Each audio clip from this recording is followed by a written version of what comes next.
napadaan ulit ako dito. Ito yung mga dwarf papaya ni kuya. Yan, nangihina ako ng similya nung nakaraan eh. Tatanim ko na lang dun sa tapat ng unit ko. Yan. Ganda. So naglalakad-lakad kasi ako ngayon. Ayan, ang ganda. So itatanim ko dwarf papaya na. Ayan, ganda. Ulan na. Ayan, may hinog oh. Ayan yung kunin. Ito po oh. Ay, ito oh. No. May hinog na yan oh. Ang baba lang. Oh, ang dami bunga. Diba?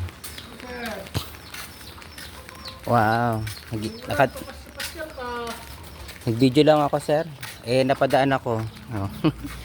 Ito ang ganda oh. Tingnan mo. Ayan oh. Ang baba oh. Diba? Ang baba lang. Ano ko na, natanim ko, nalagay ko na dun sa palalaking ko lang, tapos sa transfer ko na. Diba ganun yan? Yung nilagay ko muna sa punlaan. Tapos pag medyo malaki, saka ko... Hindi, dapat dinirekta muna yung mga ganun. Madamo pa kasi. Ay, yun laang. Dadamuhan ko muna.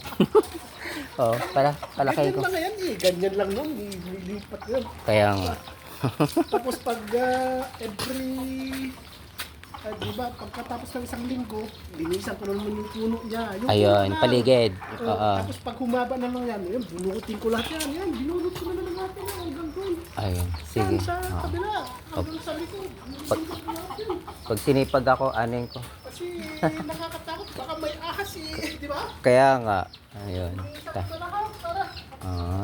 Sige, kuya. Thank you. Kaya pa naman eh. Kaya nga. Oh, diba? Tatanim ko na kasi medyo madamo pa doon sa Kuya, thank you. Madamo pa. Kaya hindi ko pa matransfer. Ang sipag talaga niya, oh. Sipag niya magtanim, eh. Ayun, oh. Kaya nga, oh. Oh, pisa na.